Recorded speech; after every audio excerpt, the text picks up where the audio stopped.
Welcome back, everybody, to the Up and Adam Show. My name is Adam Lupus. Ladies and gentlemen, we are back in the studio. So happy to be recording here and not in my basement, my freezing ass basement with my shitty green screen. So, guys, very happy to be here. Hope you guys like the new setup and everything. So, thank you very much for tuning in.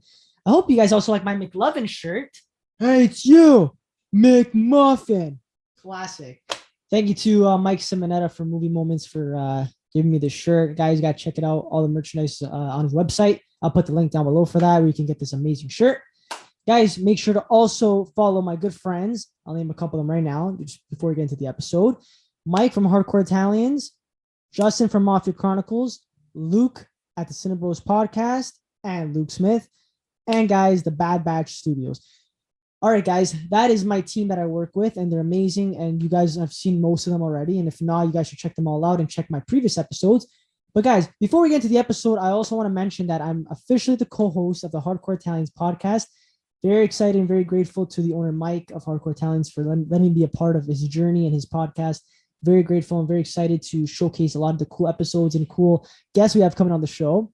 I will be sharing each of those episodes on my Up and Adam show because they're a collaboration. And since I'm Italian, rightfully so, right? So guys, without further ado, let's get right into this week's episode. So guys, this week, me and Mike sat down with the amazing Lorenzo Antonucci. When I say amazing, guys, I mean that this guy does everything. He was a pro wrestler. He was a member of the band Sworn Enemy, which he shreds a killer guitar. So he's fantastic.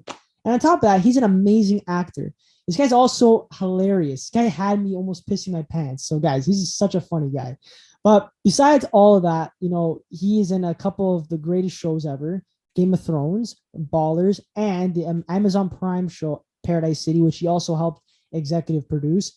This guy not only acts, but this guy also co-wrote a comic book called Night of the Cadillacs, which is coming out soon. Justin, can you put up a picture right here of it, of the poster? Yeah, guys, look how sick that looks. So, guys, me and Mike and Lorenzo talked about many things about his Italian culture, his roots.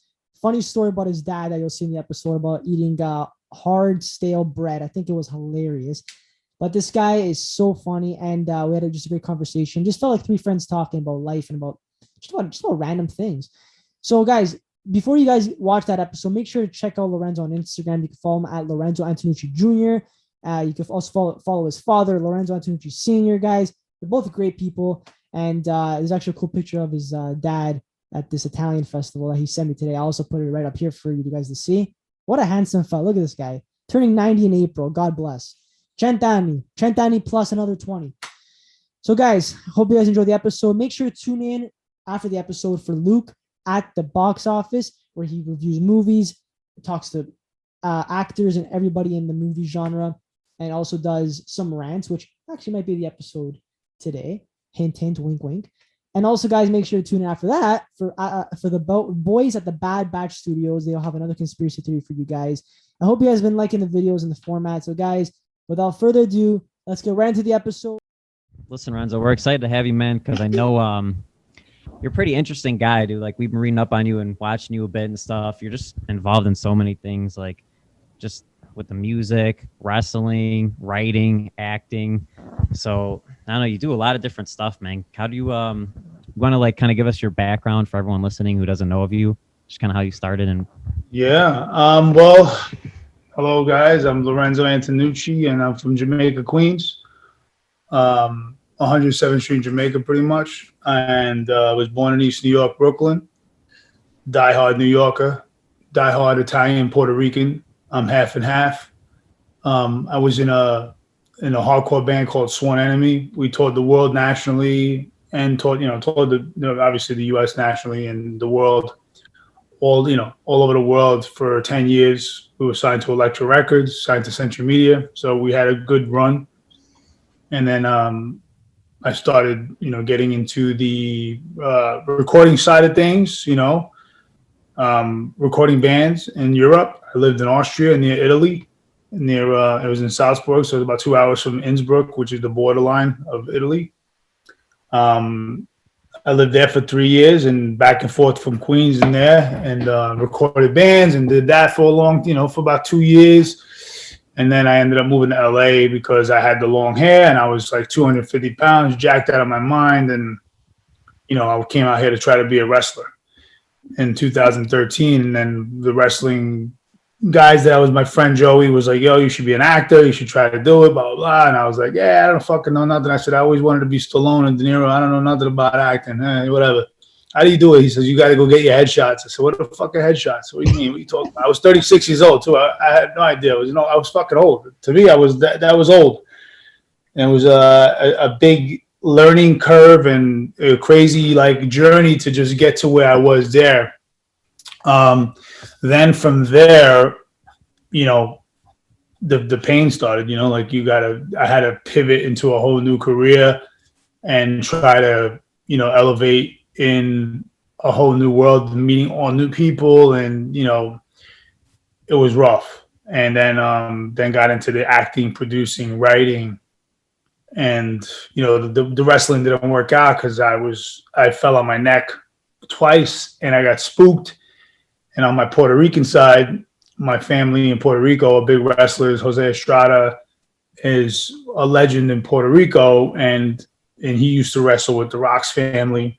Wow. Dwayne Johnson knows exactly who he is. When we did Ballers, he was like, yes. He was like, yo, that's you. I was like, yeah, that's blood, bro. He was like, wow. I was like, yo, Jose Estrada. And he told me, man, you're crazy starting at 36 years old, bro. What the fuck you doing? It kind of spooked me. And I was like, you know what? I got to pivot now. I got to do what I got to do. And I can't, I couldn't let, anyone tell me I was doing it right or wrong. So then I went right into acting and writing. But I jumped right in, had no clue, no connections, no nothing. 2013, 2014 was pretty much the beginning of me trying to audition. I had no idea of anybody. I knew nobody. 6 years later, here we are. Yeah, that's how it normally starts. And before I have a question to ask you, but before I get into that, on Ballers, when you did with The Rock and stuff, right? He used to call you Paisan, right? And if you can see, look at Mike's shirt. Oh, nice. Yeah, that's why I wear the shirt. The Friends logo? Yeah. That's great. Yeah. Is that a hardcore Italian shirt? Yeah, it's our genius idea. That's a great idea. Fucking you should do like a graphic for like the promotion and change the and make it like an Italian song, like the Dandarella or something. Yeah, make the nonnies dance and stuff like that. Yeah, really. Give them umbrellas and everything, dude. Hold on, just so you know, I got fucking Mama Luke tattooed on my fucking arm. All right. Look at this. Wow. These guys are fucking Luke. Yeah, man, yeah, what do you call it? No, that's what I wanted to bring up because, dude, I was watching because I remember like before we recorded this, like how we were just saying, we kind of went back and forth with the merch a little bit, and you wore the sweats and took pictures and stuff. But I remember like recognizing you just from following you now, and then like watching Ballers completely separate, not knowing you're in it. And same with Game of Thrones. And then I just see you in there, and I thought it was awesome because they're calling you like Paisan, like they're emphasizing it every time too. How did that even come about with Paisan? Like, because Rob Weiss is a very, very dear friend of mine. I was just with him actually in the gym. He's like a brother. He is a brother to me. He is the writer and executive producer and director of a lot of the episodes. He didn't direct that episode, but he pretty much wrote that scene for us, for us in there. And it was the four Goombas, I was the only me and Nikki was the only Italians, you know what I mean? But, Nikki didn't have any lines and neither did Hunter, but Hunter grew up with a lot of Italians. But Hunter's Jewish and Nate's Jewish, so it was funny that they all played Goombas, but, Nikki's half Puerto Rican, half Italian like me, and he's a Jersey guy, and I'm Puerto Rican, Italian, New York guy. And, they wrote it to be like the four Guidos, you know what I mean? Pretty much. Yeah, they just wanted that Entourage-esque because they all created, they were all a part of Entourage. I love Entourage. Yeah, I know. Yeah, they were all. Rob was one of the major writers on the show, and so was Steve Levinson and Mark Wahlberg. So, I guess it was like an homage to that, as well. It was fun to get us in it, because they're all from New York. So, not Wahlberg, but Steve and Rob, they're all New Yorkers. So. Yeah, exactly. And, so how'd you, sorry, I didn't want to cut you off, but how'd you start making all these connections? Because it sounded like you started from scratch pretty late. Like, how'd you get to knowing these guys, Scratch. You sound like Sebastian Maniscalco. That's how you Chicago Italian sound. except he doesn't move like Sebastian a little bit. Yeah, this you town guys say ranks certain against me. words, scratch, and Chicago. You guys say you have a certain twang in your thing. Oh yeah, 100%. I love it. No connections. It was very very tough. I had a few friends that led me to places where would essentially be like the places where at least these people do hang out at, and then naturally things came about, and at the end of the day, it was just the gym, places in LA, that you just go to parties or you go to barbecues and you go to, like, dude, I was at, and this is how LA, can be, right? I'm at my friend who I've met, one of my dear friends, it's like another brother of mine, Zach Merck, Jersey guy. Love Zach. He brings me to a mutual friend of ours. Now, I met him through Zach, his big director named Patrick Hughes.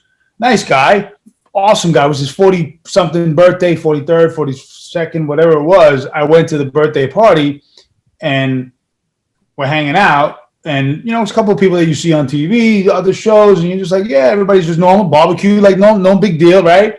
And boom, Jason Statham walks in, just a fucking house party, and then boom, and you're just like, and he's like, "What's up, Mike? What's going on?" Just fucking normal, because it's not. It's a normal family thing. Whoever's in there is invited, and people don't. So that's like how a lot of your connections can just come, because if you're a good guy, you have good energy. People gravitate towards it. People don't, And me and Statham had a mutual friend who's a different Jay Giannone. He's another Italian, another Ginzaloon from Boston, even though he's from fucking Boston, New York, all day, motherfucker. Yeah. Oh man.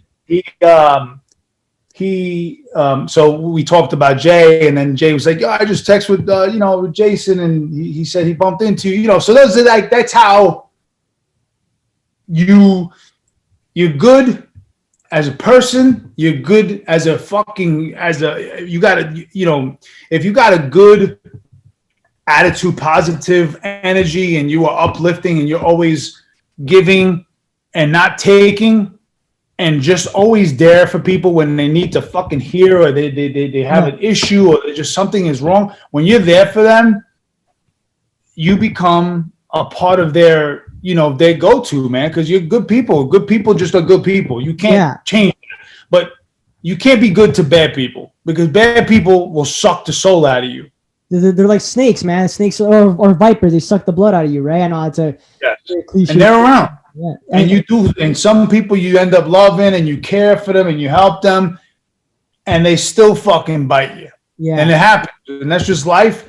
But how I got my connections was about 7 years of just putting in my work. Yeah. But they're not connections; they're my friends. Exactly, they become your friends. That's how I look at it. And stuff. And one thing that actually stood out to me when I was reading up on you and stuff like that is that, and why me and Mike can relate to you so much, is that you're a very ambitious person, and you never take no for an answer. You never give up, which is actually something you said your mom always told you. You said, never give up, always chase your dreams, which I can relate to, because my mom is a big advocate about that.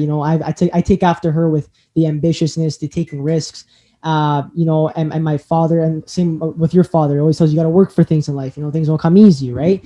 And my dad's also Italian, like your dad, right? So I can see why, sometimes they can be hard on us, but it's only for the best. And I think, you going through all these transitions in your life, being a wrestler, being now being an actor, but being in a band as well, all these things, they share a common theme, is that it's just passion, never ending passion for things. So, being the actor that you are now, it's led up into working on Paradise City, the show on Amazon, which you're actually an executive producer, writer, and you're also an actor in. So, tell us a little bit about that, because you're working with some big actors in that show. Dre DeMatteo, the late Cameron Boyce, who sadly passed away though, Cameron Boyce, and many other people. He was the best, man. Yeah. So tell us about that, like how you started with that show, and I want to add in that too.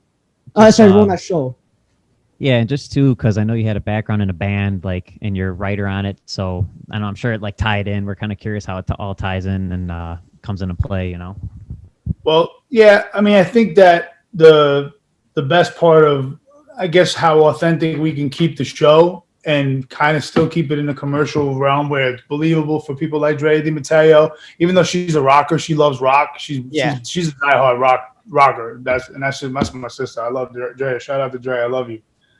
I think because of I've toured in a band for 10 years. I was in a van, I was in a bus, I was in an RV, I was in a car. I lived it all. No matter what country, world, wherever we were in the world, every different, seeing every walk of life, and being in the band, being kind of like the band leader, kind of doing all the band, logistical work, kind of makes you somewhat of a manager and learn that world. And then the creator of Paradise City, him owning a record label, him owning a management company at one time, him having, an agency at one time. He had an actual agent, and that's how I met him. He was my band's agent, and we were a big band for him at the time.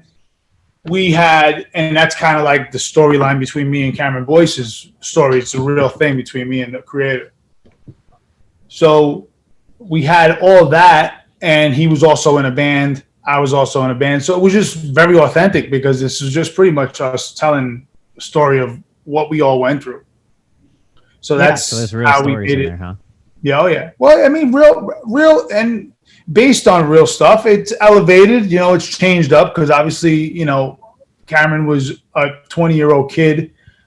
On the show, he's supposed to be like 18 or younger, and I was 40 or 41. You know what I mean? So I wasn't. I would have been a little younger. I mean, I looked younger, but it doesn't mean I was. Or so there's a lot of things that are just not as perfect as we would want them to be. I'm kind of playing a version of myself, but I'm not playing a version of myself. It's a version of Paulie. Well, Lorenzo, you still look younger than 40 anyways. Like now. I didn't even know you were past 100%. I appreciate it, brother. Bro, I'm trying. I'm going to start doing fucking Botox, bro. You work out a lot too. You keep yourself, you're a healthy guy, man. That's Yeah. 44 in August, bro. Yeah. My birthday's August too. Oh, Leo. Yeah. Awesome. I also want to get into too. So speaking about Paradise City, your character Paulie is actually is a tribute to your friend Paulie, who was in Sworn Enemy, who sadly passed away. So to pay tribute on a person like that, I mean, that must have been, to play a character with the same name. It must have been, it felt good to do something like that. To really pay homage. It was a tribute, an honor to him, honoring his life in ways that I could with that.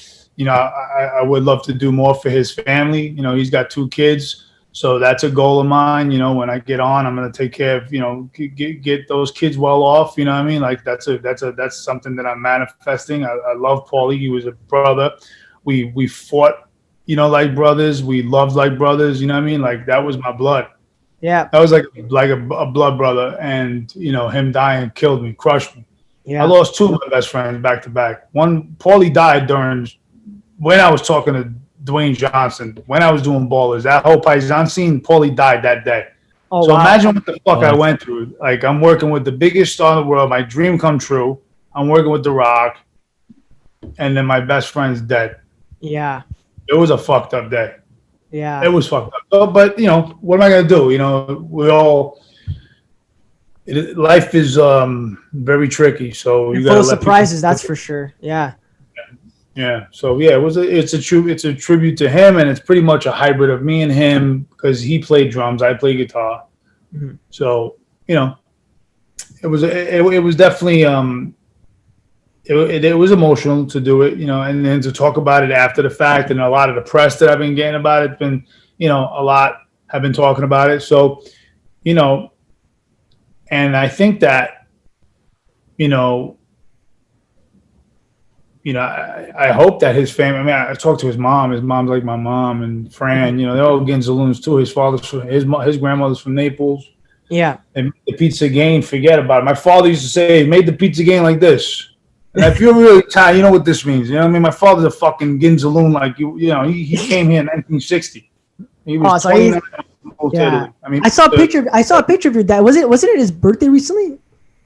April 22nd. Yeah, he turned 89. He's gonna be 90, bro. Yeah, crazy.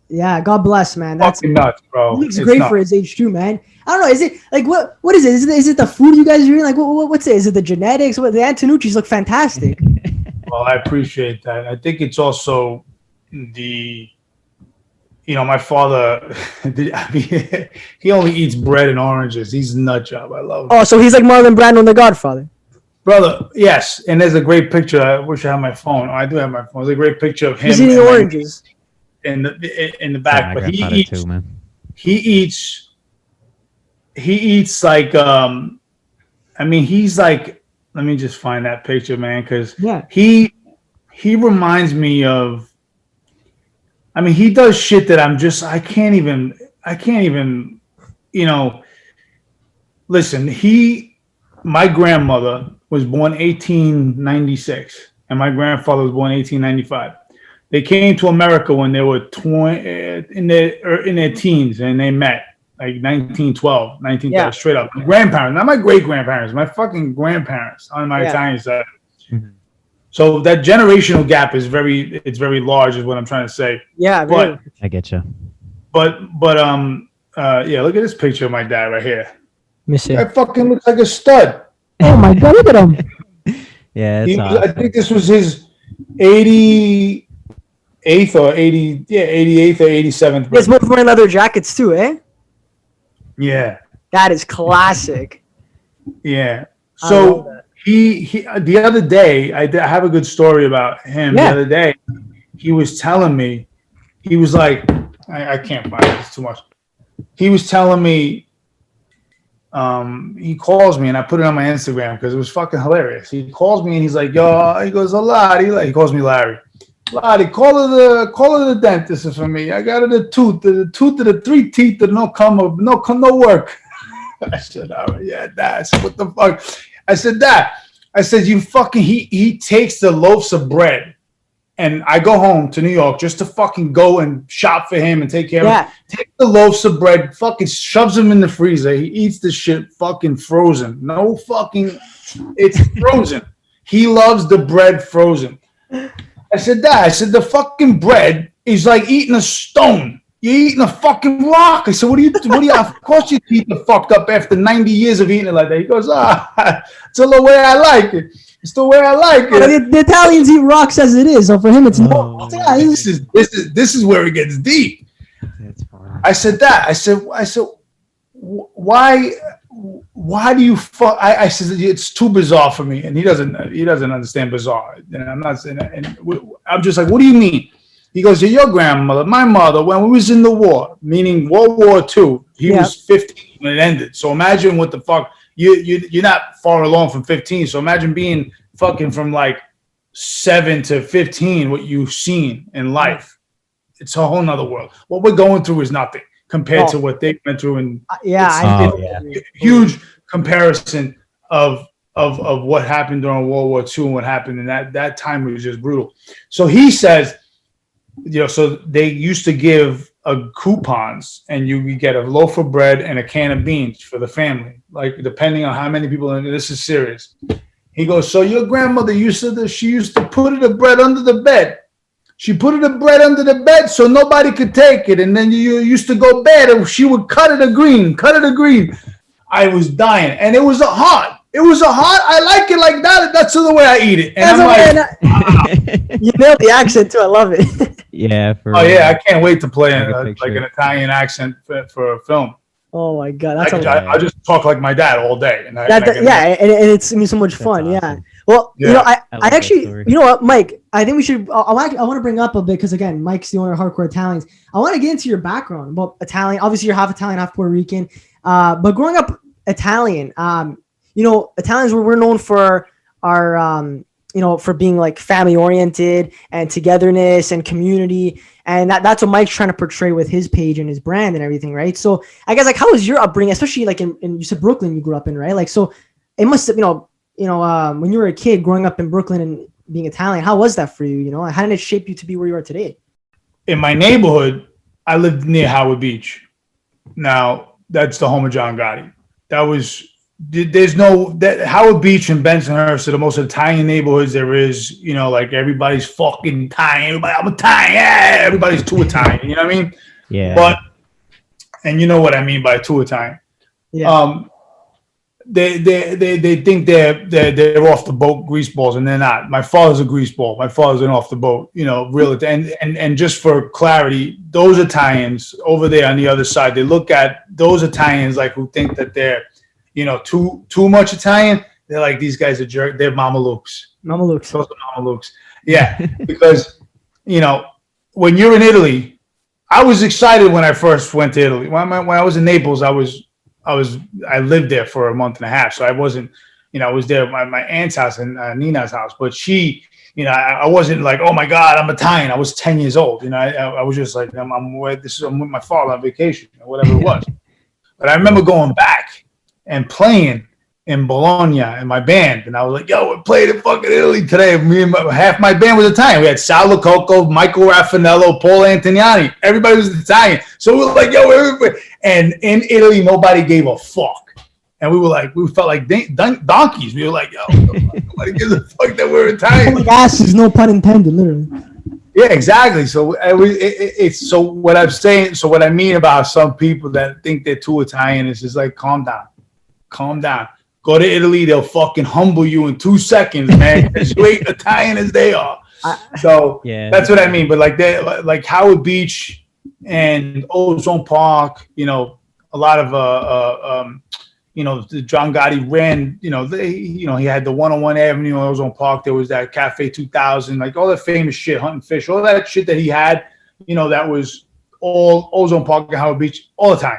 All Italian neighborhood. So my father, and then growing up with Joe, who's like my second father, Joe Tamburino, he pretty much raised me with my father. I worked in his body shop, and I fixed cars with him. I was on the phone with him earlier. He's like, he looks like Stallone. They used to call him Stallone when he was a kid. But he's like my dad. He's like my second father. He raised me too. You know what I mean? Like I worked for him for 10 years he made me a man. I was a 13-year-old knucklehead in the street drinking beer, being an idiot, and he made me work. He told me pick up the broom and roll up the fucking hose and start going to work. And that's how I started becoming a man. At 13, I had a job in a body shop changing fucking brakes and working like a fucking Ginzo. That's how growing up Italian is. Go to fuck to work.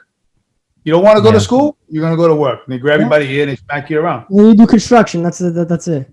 Oh, yeah, of course. I did construction my whole fucking... I got my drills in the fucking... I got the dope fucking little fucking Makitas that fucking go on the belts. But I came out here with all my tools and I never looked back. I never had a fucking... I haven't had a swing... Oh, look at this hammer I got. You want to talk about fucking... This is the best fucking hammer. Look at this fucking hammer. That's a great framing hammer. That's a real framing fucking hammer. That is sick. Look at that. He walked, bro. That is nice. That's awesome. Just right in the kitchen, ready to go. Yeah. I know. What a place to have it. Right there. Ready to go. Well, I keep some of my stuff to hang shit here. And, I do some. I hang my own TVs. I don't ever need anybody to do my shit. Of these people that use apps to fucking order people to come to the house. Get the fuck out of here. Yeah. Oh, my God. I got you. So but that was growing up Italian for me. You know what I mean? Yeah, that kind of play into just like I know you said. Did you say Pacino was an inspiration and Stallone or something? Absolutely. You're saying like, is that kind of how it played into you, like beginning your acting career too, and even some of your connections, like you're mentioning Andrea Di Matteo. I know you met her, and I know you met Stallone too. Like, just curious how you got those connections, and if that played a part into anything, or it was just kind of. I mean, again with Drea, I met her. I met her on Paradise City, and we were instantly brother and sister. No, hands down. That's awesome. We love each other man. Because she's the best. But she was from Queens, so it was a fucking we're in LA shooting a fucking show, and she's like, "What the fuck?" As soon as she hears me, she turns into a complete New Yorker. So we hit it off from there. What's his name? So with Stallone or Sly, Nicky C is one of my best friends. Yeah, Nick Cordasco, right? Yeah. So he's his partner in Sly Stallone Shop. SlyStalloneShop.com. Everybody go buy something. And I'm a big part of it. I support it. They love me, and and then we go up there and we meet with Sly for work, and that's how I started that relationship with him. And it's fun to just be in that man's presence, fucking home, bro, and be in his presence. It's not. It's like no other feeling. Yeah, I What can he's only done. imagine, dude. Like, I was just rewatching Nobody all the bigger than Rockies. Sylvester Stallone. Yeah, I was just rewatching all the Rockies the other day for like the 5th time, and they're still just as good as the first time I watched them. Like, he's a legend for sure, you know? I mean, he's the legend of all legends, man. That's you know, and he comes from nothing, so that's a fucking Yeah, great, I know. I great heard crazy indicator. stories about him growing up, but like, what's it like meeting them and talking to all these people? Because we see like, I feel like we see these people, you know, on our TV all the time, but we don't know how they are in person ever. You know, like these are some big names you're talking to and whatever. Are they pretty much how you see them on film, or are they different? Like, would you not expect what they say to, like, you know? Everyone that is in that I'm in their world, because I want to say it the right way. I'm in their world. They're not when I you know, like I'm in their world when I'm in their world, and they treat me like family, and they listen to me, and they look at you, and they want to know your opinion, and they're just regular people, man. You know, but they have bills to pay. They got a family. They got their daughters doing this, or their kids doing that, and you know, Dre is always with her kids too. You know what I mean? Like they're just family. They do their family thing. It's just elevated on, you know, more wealth, and I guess they're just everyone is just happy, man. I mean, it's great to see people that you admired and you like. I've never met De Niro, and you know, I'm really close to his godson Tyler. Is a good friend of mine. He's an awesome dude. Him and his wife are fantastic. And Tyler De Niro looks like De Niro, you know what I mean? And it's his godson, you know, and he cool, man. But I've never met De Niro. I've never even been in the same. I've been in the same room when I went to the Irishman premiere, but I've never been in like, you know, I've never met Pesci. I've never met Al Pacino, but I've seen them in maybe 1,000 feet away from me. But that's still pretty cool, man. Oh yeah. It was, and Scorsese was there. Everybody was there at the Irishman premiere. That was a moment for me that I was like, wow, this is. I'm getting one step closer to, you know, working with any of these legends. But now it's all starting to happen. I mean, I worked with Travolta. I just did. Well, actually, I wanted to kind of get into that because, you know, you got a few films coming out with Bruce Willis, which I actually saw a picture of you guys on Instagram. Classic photo. I love it. Yeah. Even the photo with Travolta, it's pretty awesome, man. He looks like the nicest guy in the world too. And obviously, recipes to his wife. But I want to talk about some of your new products coming out too. You got a few movies of Bruce Willis. You got Reactor, which is coming out December 2021, which is pretty awesome. White Elephant that stars Bruce Willis, Michael Rooker, and Olga Kurylenko. So that's gonna be pretty awesome. And also John Malkovich. Yeah, and also Paradise City 2, the movie with Travolta and Bruce Willis, which is like the same title as the show, but completely different things. So I guess like talk a little about those roles you have, because again, like working with Bruce Willis, Travolta, these people, Michael Rooker, like these are big names, man. Like and obviously, like, you know, working with these people, like how does it feel? Like you get to learn off these people as well. You teach them a few things. Like I know they're legends in the industry, but you know, I feel like everybody brings something to the table, and you're a great actor yourself. So what's the process behind that? I mean, you know, like I think that there's, you know, when you first meet somebody, there's always like that, you know, either you connect or you don't first connect, you know, and you just kind of like work together, or, you know, immediately I connected with Bruce. You know, he was always nice because we were in the same hotel golf course thing, and we would have dinner every night as a family, kind of like the crew, and everybody had their own separate tables, but we all ate in the same place because we kind of were quarantined in this bubble in the beginning of February of last year. And he would always come up, and I met him a few times out here, so he kind of was familiar with me. And then we had a mutual friend, my friend Skip Woods, you know, who's a great writer. We had a few mutual friends, so I was a familiar face to him. And we spoke a few times, and then, you know, I never had scenes with him then in the movies, but my character was a pivotal reason for what he's doing in the movie, his revenge. But he was cool, and we spoke a few times, and that was cool. And then we were shooting in 2 months later in Georgia again, and he's like, "Oh, yo," and then we just started to connecting more. And then when he sees me in Hawaii, he's like, "What the fuck?" So it just started. That's what Bruce and you know, Travolta is good friends with my other friend, so we met. I met him through him, and we sort of worked together. I mean, it'll look like we worked together on the show and in the movie, but it wasn't. You know, it was like stunt double stuff. Yeah. You know, but you know, it'll look like that I'm in the scene with him because, you know, it's him that's being kidnapped. But I don't want to give away too much. But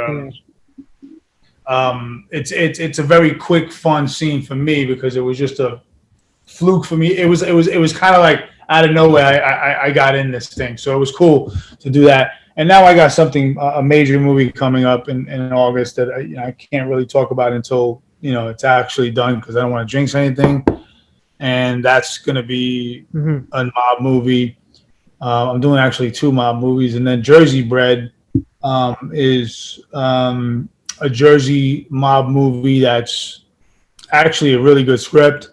It's a lot to do with the gambling and a lot to do with weed and somebody coming home from 15 to 20 years in jail and being completely spun out of control of how weed's legal and they just did 15 years because of weed. Wow. And it's like culture shock and it's real, but it's real New York. I mean, it's real New Jersey, New York. When I say New York, I mean Jersey. I don't want the Jersey guys to get upset. But when you hear it, when you read it, and it's very authentic, and there's a lot of it's great for the mob genre.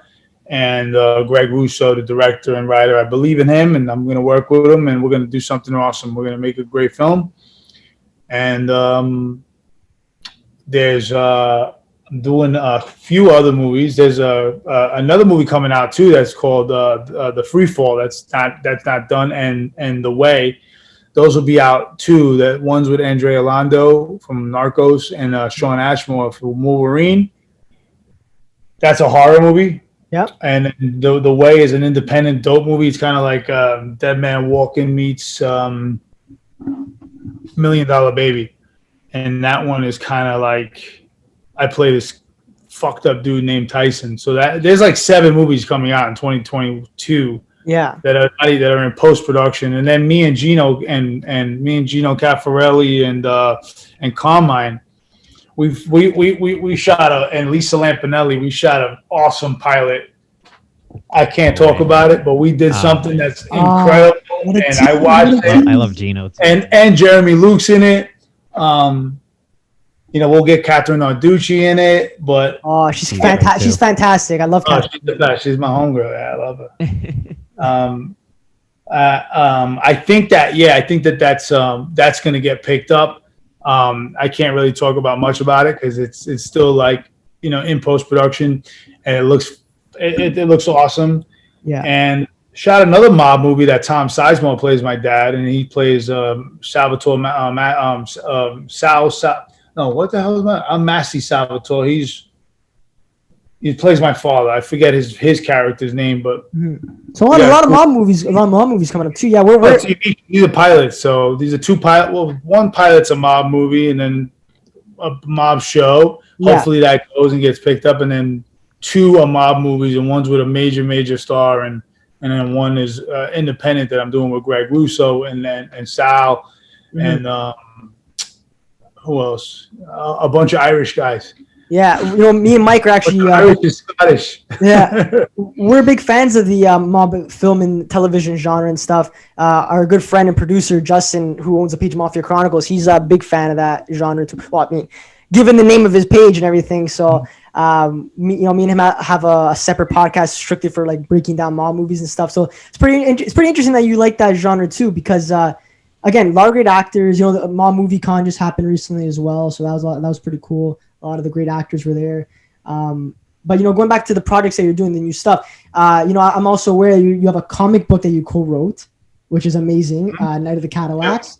That is fantastic. Yeah. My dad's a big comic book collector. So tell us a bit about that. Like, what made you get into that type of realm of things? Well, me and my partner Shawnee, who I've known for 21 years, good friend of mine, another brother.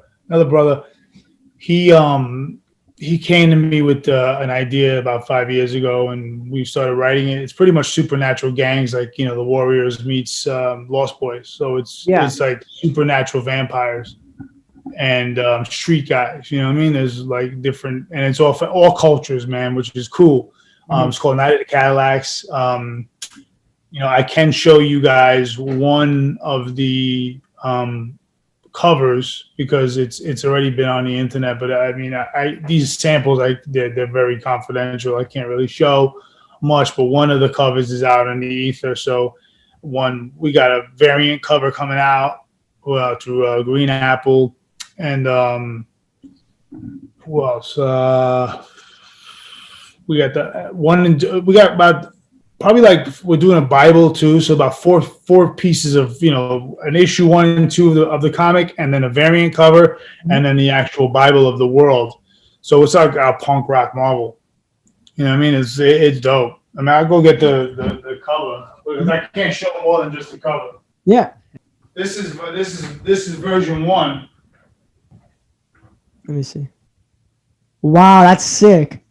Yeah, but I can't show anything else because we haven't shown anything else. But I love the colors. I love like it's really colorful.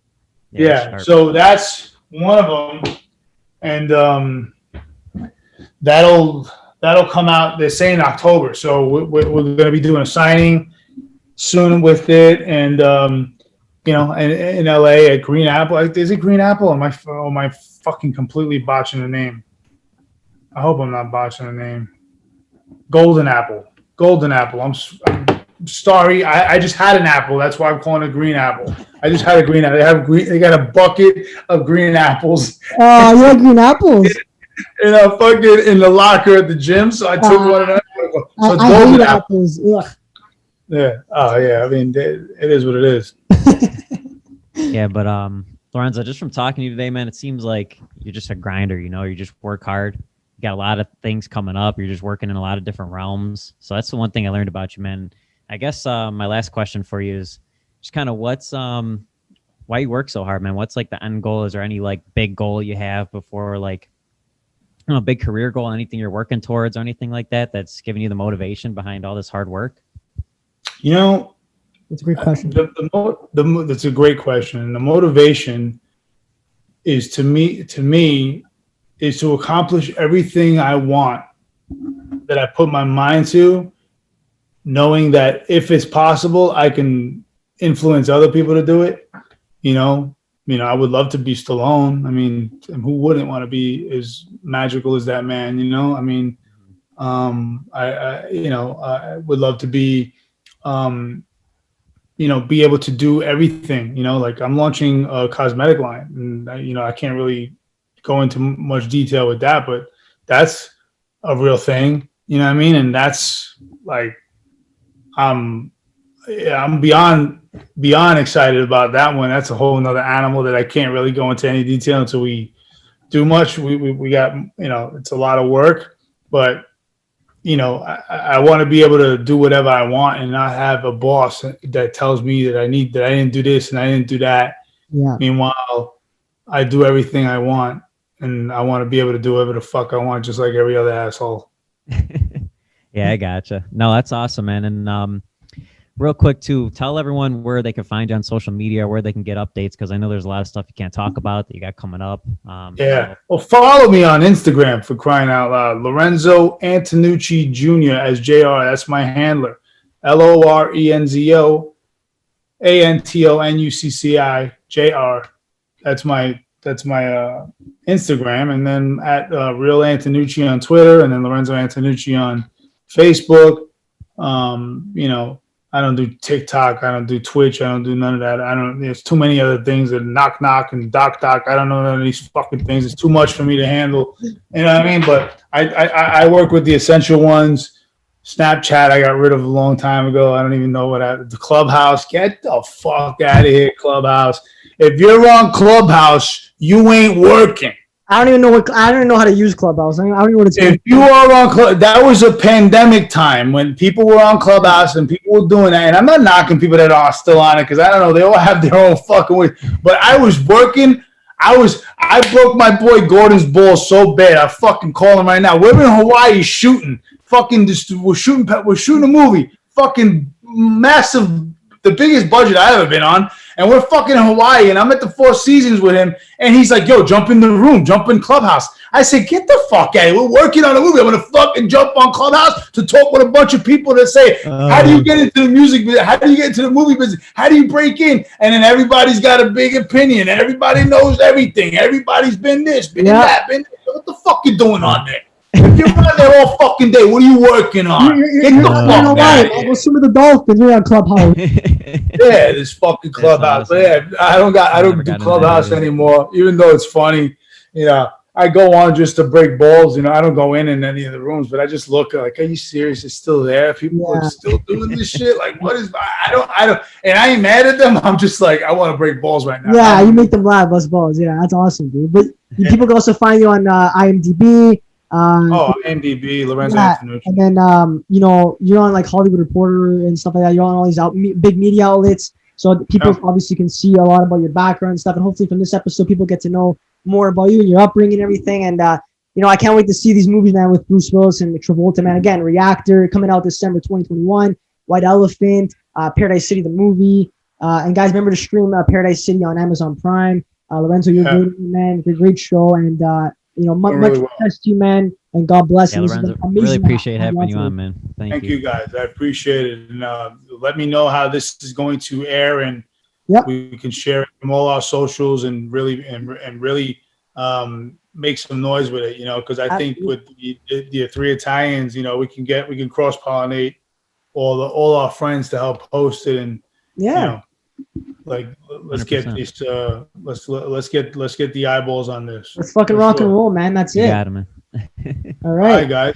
Yeah, I'll take it easy, great man. to meet you guys. Great to talk to you guys, man. Thank you so much. No problem. We'll be in touch, brother. Take care.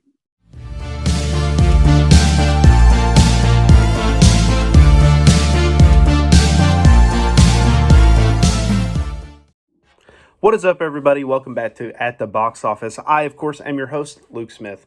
Guys, thank you so much. Just, again, I'm going to continue to open these videos up with this, but thank you all so much for just the love and the support and the continuing to not only embrace the changes that we're continuing to make to the show, but just supporting them in every way and just being really awesome. You guys are the best.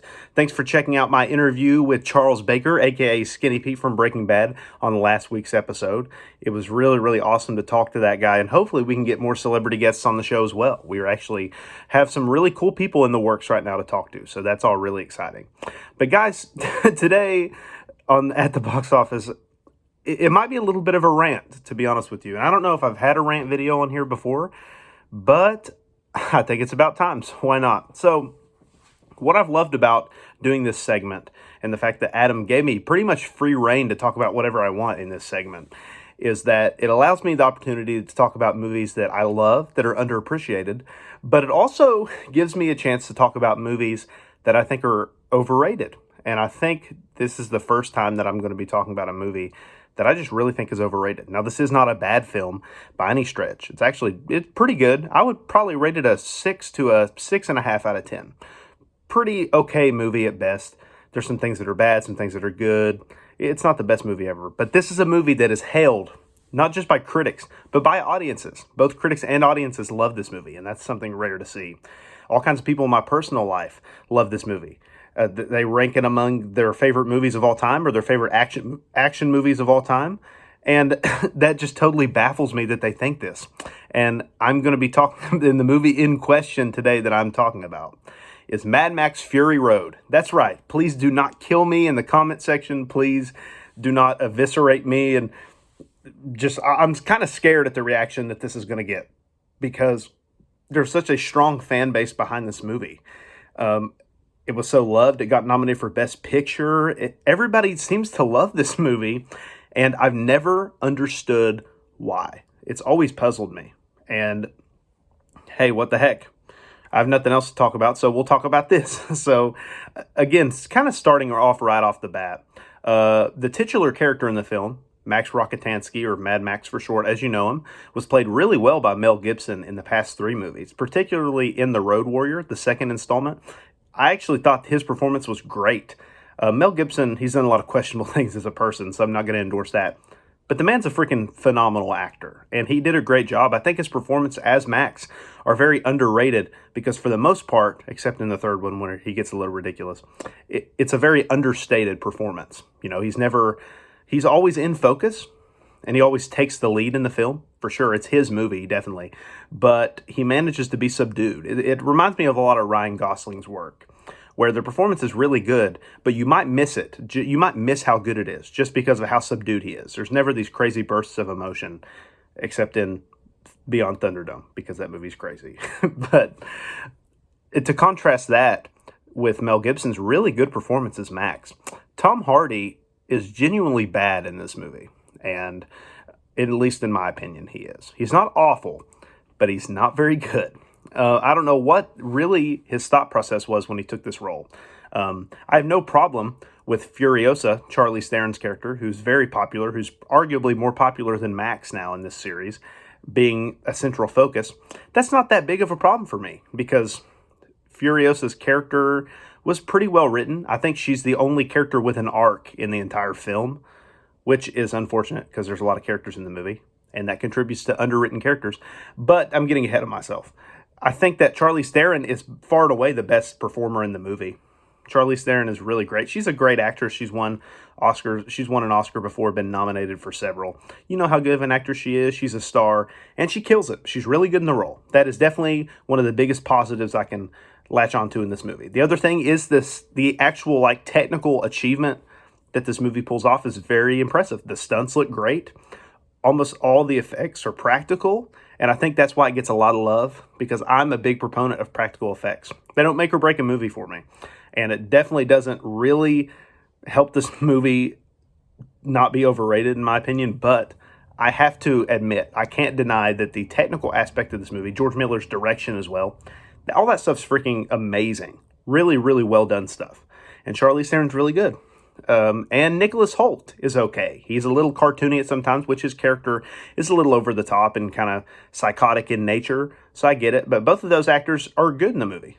I would argue that all the other actors are bad, especially, and I hate to say this because I love whenever you see a movie where there's characters, the damsel in distress type characters end up not actually being in distress. They end up being capable female characters that can take care of themselves. And the biggest problem in this movie for me is the writing for anyone who's not Furiosa.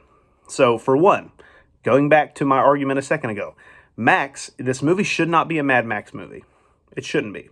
Max is basically a passive onlooker, and he's not passive, he helps out, but he's really just kind of there, and he's taken on this journey with these characters. Right? This movie isn't really about him. You could say, well, that's not that big of an issue. And it's really not, but it's just very conflicting. I'm very conflicted about it. Because on the one hand, Mel Gibson was front and center in his movies. And you could have made this movie where Furiosa could have been the main focus, but Max could have also had more of an arc. Max is literally just an audience surrogate character. That's the best way to describe it. His thoughts and his actions are meant to reflect how we as the audience are viewing the story. You see that all the time in movies. And it's a trope that I don't like, where they pick one specific character that is they might not even be the main character. In this case, I don't think Max is the main character. And their emotions basically match the audience. They are there as a guide for the audience into this world. And I really don't like it. He's a static character. He does not change in any way. He just remains the same. He's actually pretty grumpy and doesn't even seem like he wants to come along on this mission. That's a problem as well. His motivations aren't clear. He just kind of stumbles into this path and is like, I should probably help these women out.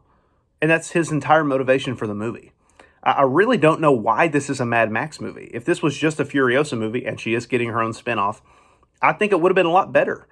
Also, the writing for the villain, again, I don't always need a complex villain. I just like villains that are... Sometimes I don't need a complex villain. I like for their motivations to be kind of clear. But in this one, the villain is just a horrible, rapey scumbag. And that's fine. But it's not fine that he's doing those things. It's fine that his character acts that way in the context of the film. You know, I don't need him to have this big motivation or be a tragic character. He's just a rapey scumbag, and he needs to die. And that's fine with me. That's not that much of a source of contention. Although I will say that we never are really it's weird. He's a villain and he's in the movie a lot, but I never felt any dread whenever I saw him. I never felt when I saw him that there were stakes at all. I think this movie is emotionally weightless. And I think a lot of that is because all the writing was focused on Furiosa, and she's such a strong character that all the other characters suffer, including the villain. So his motivations are clear, but I don't really care about them that much because the movie doesn't really allow me to with the screenplay. Also, the writing for these 4 female characters, Zoe Kravitz, Riley Keough, there's Rosie Huntington-Whiteley are some of the actresses that play them. The wives that Furiosa and Max are rescuing, they are just your typical damsels in distress. And I hate that trope in Hollywood nowadays. For a movie that didn't come out even that long ago, just 6 years ago, it's not very forward-thinking in its portrayals of these women. It's forward-thinking in its portrayal of one woman, and that's Furiosa, and that's all the filmmakers care about. And I hate that. I don't like that they don't give these characters an arc or a story.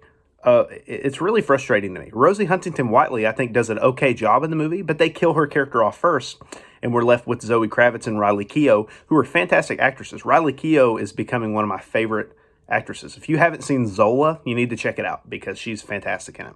But in this movie, she's not very good. It was one of her earlier roles, so you could kind of explain it away or give her a pass. But again, aside from Furiosa, no care was put into any of these characters. A movie is not saved for... Sorry, I'm getting mad, guys, but a movie is not saved for me by the visual effects and by one strong character. That's not how making a good movie works. This movie, like I said, isn't bad, but you can't totally rely on the stunt work and everything else to really drive your point home. That's not how it works. Why would I care about anything happening? I'm like, the visuals are cool to look at. It's fun to look at. But why would I care about that? Why would I have any emotional attachment to that? I don't have any emotional attachment to that because I don't care about these characters. Aside from Furiosa. Furiosa is my only link to caring about anything in this movie. And it's no wonder she's getting her own spinoff. And there's not going to be another Mad Max movie with Max in it.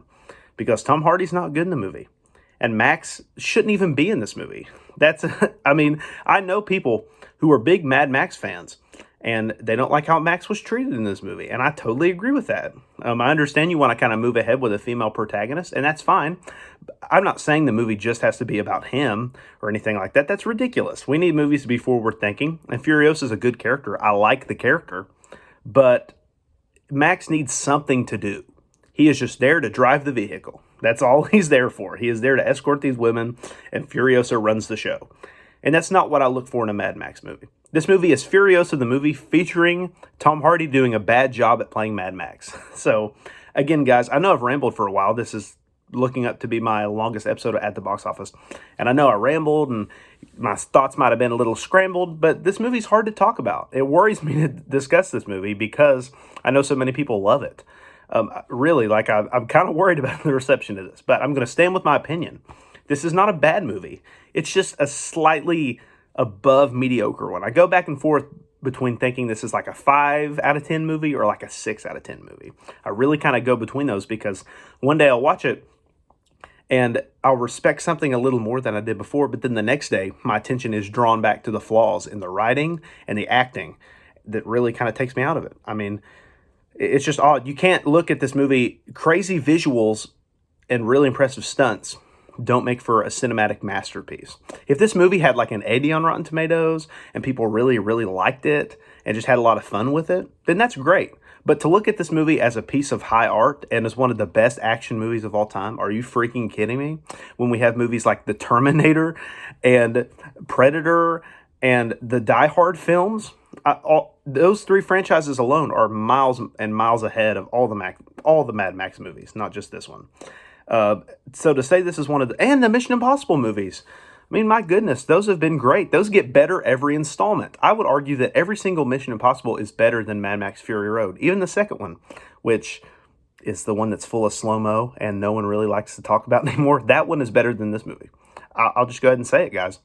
To call this one of the best action movies ever made, I think is almost a disservice to the action genre. Is this really the standard that we're going to be holding movies to nowadays? Again, no disrespect towards George Miller and the production team or any of the actors. You know, the production's great. George Miller deserved that Best Director Oscar nomination. His directing's fantastic. This movie won Best Visual Effects. I think it deserved it. really good visual effects. But that doesn't mean this movie's a masterpiece. It means it's a fun action movie with occasionally deep themes, but overall falls flat because the story is really not very well written. So guys, anyway, I've rambled for almost 13 minutes now, so I will stop. I will end your suffering with listening to me talk. So guys, thank you as always for watching. Be on the lookout for more new At the Box Office episodes and the Up and Adam Show episodes every Sunday at 8 o'clock. Guys, we are so excited to be pumping videos out every week. Having a consistent schedule is a great thing because we can plan our development for each week's episode 7 days in advance. How great is that? So we really like that you guys have allowed us to be on this new schedule and have continued to love and support the channel. Make sure to follow us on all our social media handles. That'll be in the description of this video down below. I will see you all on the next episode of At the Box Office. Now, on to the Bad Batch for this week's conspiracy theory.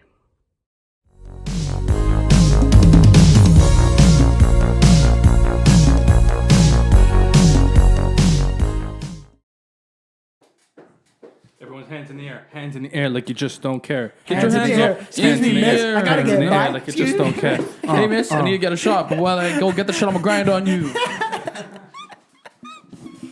Oh, yeah, baby, you like that? No? Okay, I gotta go get the shot now. So it isn't done. Nah, fuck you. I didn't even want you. What is it then? Yo, fuck you, bitch. Just told me to put my heart in the I bag. wasn't even playing like that. Return, why are you so quiet, bro? It's just stupidity, bro. Yeah, stupidity. All right, start it off, Rotundo. Do the little name of the club. Dan. John. Magha. Funny. All right, tell them who we are, Daniel. I'm Michael. It's coming Rome. I'm Michael. And I'm also Michael. And Italy won the Euros. Let's go! Yeah. Little late, but fuck it. Let's go, baby. Still yeah, hype bro. train. On the last week, oh my god, this is coming out like a month later. Anyways, It doesn't matter what your name is. we're back here. I feel like I got spit on my face. So we're back here with a new conspiracy theory. For the person that asked in the comments where we are, we're okay. I know Rotundo looked a little aggressive last week's episode. We're okay. Like, Mike's safe. We're fine, right, Mike? The USSR didn't Right, come Mike? for Johnny. Yeah, I'm It's fine. okay, bro. Mike. I'm fine. Show Talk! Dance, motherfucker, Johnny, dance! Johnny. I'm dancing. Show them your scar on your back. Oh, this Oh, one? we don't show those guys. No, I can't, bro. Are you kidding me? Oh, Anywho, that's just for us. Follow the Patreon. all right. So I'm telling the conspiracy theory today. I have a short one, but maybe it's a good one. That's what she said. And so, guys, the fashion world, Versace, Gucci, Louis Vuitton, all that shit. They make tons of money, right? A lot. Yeah. Boatloads, right? Yes. On what? What do you think they make the most money on? Probably Don't say clothes, I'll slap you. their bags. Like something specific? Their bags. Their bags. Bags, right? How I much is a would- how I would much say is a I would bag? say belts. Their belts? Okay. I don't think they make I a would lot of say money off shoes. belts. Really? Shoes. Shoes expensive as well. No, bags. 100%. So just let you guys know, a bag is like $5,000 for the lowest price for like Louis Vuitton. No. it could go up Yeah. like to 20,000. Yeah.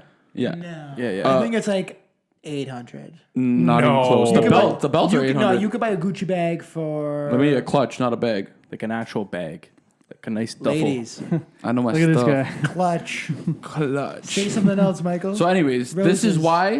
This is how they make their thousands of dollars on purses. Oh, no. So, can you fit your hand in your pocket right now? Oh, I know what this Yes, is. Your full hand, right to the wrist. Yeah, I know. What Honestly, I can this touch my kneecap. All right, pretty deep pockets. yeah. Why didn't I do it? Cause I mean, I just didn't want. who okay. knows? You can't even see me on the, Anyways. camera, dude. Pretty deep pockets. Yeah. Women's jeans or pants, just in general, their pockets are like a quarter of the size of ours. Yeah. Why is that? So those people can sell them purses. So it's all a scam. They have half pockets, so they go and waste money on purses instead of nice big pockets where they can put their wallet and their phone. So we're selling women's jeans with pockets, guys. Hit us up in the description below. We're selling purses In now. the description below, we're selling. $5,000 purses. Okay, I have Is this a, fact or cap? I have a I have a counter argument to you. What What is would it? you say about satchels? It's not a purse. Satchels can't technically. Well, a man satchels is purse. still the same thing, but It's like made for for are you men. talking for men or Yeah. the satchel for women too? men. Well, there's also satchels for But the women. majority It's- of- it's not I'm a talking about gender. men. It's not a gender specific. pretty sure Yeah, it's- yeah. I'm pretty sure it's a How the unisex bag world bag. is gender neutral and all that Yeah, stuff. exactly. So A man can wear a purse. Yeah. I didn't say he couldn't. I'm just saying. Oh, you how just about, did because you said a satchel's for a man. No, Yeah. I said a man. But you said You discussed me as 2021. Guys, it's all cancel Johnny. You said Cancel this you said- motherfucker. Cancel this motherfucker. Well, You said, motherfucker. You said that a lady's satchel Yeah. or a men's satchel. I No. said men's satchel. Okay, whatever. I said there's satchels for ladies too. Yes, so I'm talking about men. Okay, who cares? Anyways, So how about that? purses. A satchel. I mean, if a guy wants to be fashionable and wear a man satchel, he's wearing a satchel because I don't know. He maybe has a laptop. I don't Okay. know. But I'm talking about women here. The Right, men in the world, we have pockets. I don't know. None of you guys have a satchel, No. right? I do have a backpack though. I have a backpack. It's not a That's satchel. different, though. Can I have a counter argument to that point Yeah. though? I feel like why women don't have pockets, like big ones, it kind of like takes away from the fit of the jeans. Women's like nice tight jeans most of the time. So when you have big I pockets, can it add on kind to of this. if they're trying to show like their body. Yeah. No, it is what it Okay, is. That's why I they don't don't know have right now. huge pockets in the back. Okay. I don't know Pedophile. where he was going to the answer that. My thing was men's bodies and women's bodies are different in many ways. Okay. For each gender, it's different in many ways, but the average Joe and average Jow, Joe, gal. Joe and Josephine. Joe and Josephine, you see a man more burly, big shoulders, and his line work continues. And a woman tends to be more frail, this That's and that, rotundo. and that's why maybe their pants. It's all in the fit. It's all in the fit. Was meant to fit. Maybe we have wider legs. So you're longer saying our legs. pants are built for our pockets? I mean, isn't that why there's different sizes? Sizes don't have anything to do with pockets. Well, you This see has those to do with people your wearing waist. like Well, you if see guys you- wearing like those skin tight jeans and they still have pockets. Yeah, they still have Not pockets. They as still have big. deep. They still have No, deep they're the pockets. pockets. No, So he they're actually has not a point. necessarily- Those not skin necessarily. tight. If I know if I Johnny buy- ran the skinny jeans back in the day. I still run them. Yeah. If you don't disrespect me ever again, if you buy a small pair of shorts, you can maybe put in 3.5 fingers. What? If I buy an extra large. Where you buy pair your booty of shorts from? I said if you buy a small pair of shorts. I don't Bro, know. we worked at Forever 21. You don't know Yeah, this? yeah. I don't. Yeah, bro. I've been even No. shorts on. In 28 Oh, size. Let's not talk about Forever 21 this in episode. 28 waist jeans, Yes. you could not put your whole hand in. But that's in how all a skinny- 36, but that's how all, like, bro, skinny you're jeans- living. You could get a TV in there. I don't think that's true. Okay, that's a little- If they're the same Not style, TV, but you if they're can the fit like same- wallet and phone in one pocket. No, Yeah, No, that's not true. because I'll never fit two in one pocket. I had 36, bro. Yeah, but that's not true though. I have a question if for it's, you if guys. it's skinny, if it's skin tight jean, you're gonna have just a bit more pocket no matter what Talk to size me. you are. Serious question. Where do you run your wallet in? What pocket? I always run the back pocket. Back left, pocket. back left. Back right for me. But that's the same. Okay. No, I do yeah. back left as well because right. I put front right is the I put phone. mine in the front. So guys, this week we were talking Mike's about like, I put mine in conspiracies. my We're talking about satchel. wallets. How But did you come up with this? Yo, girls put their fucking wallet in their purse because they don't have pocket space for a wallet. Thank you. Where did you find this? How did you? I put on my sister's jeans the other day, and I'm like, what the fuck is wrong with this pocket space? Why'd you put on your sister's jeans? Cool. Because I wanted to look cool. Okay. Nice, cool. I think that's it for this week. Yeah, this was week what? This is week 8 now. We're on, think right? I think we're deeper. I think it's week 9. No, I think it's No, eight. because it's Is it 4 8? plus 4. Oh, yeah, that's it's right. It's definitely week 8. Yeah. So, Fuck. We're still wearing the same clothes from week from the Quick class. So in the same clothes. If you guys don't mind, I don't even know what I was gonna say. Continue, guys. Fucking waste of What a breath. waste of All right, breath. guys. Yeah. See you guys. See you guys soon. yeah, thanks guys. We're the Bad Batch. Adam, or I think it's Adam. Back to you. No, I think the show's done after us. So, yeah. It's not a good look. All right, guys. I know the show's done after us. So don't leave us. Stay. Come chill. Come on. Come Yeah, here. follow us on our YouTube at the Bad Batch Studios. Rotundo's address is in the description. Come anytime you guys want. Anytime you guys want. Yeah. Just Yeah. If pull you up. want to know any if you want to know any fashion details, guys, look at them. Angel of Tomorrow, who do you think Bass the Pro Angel hat. is? Tampa Buccaneers hat. Show them the nice logo there. Wow. This is Tampa disrespectful. Buccaneers. All right, we're ending this episode off Yeah. of that. He wears a purse. Let's get out of here. Easy, guys. Later.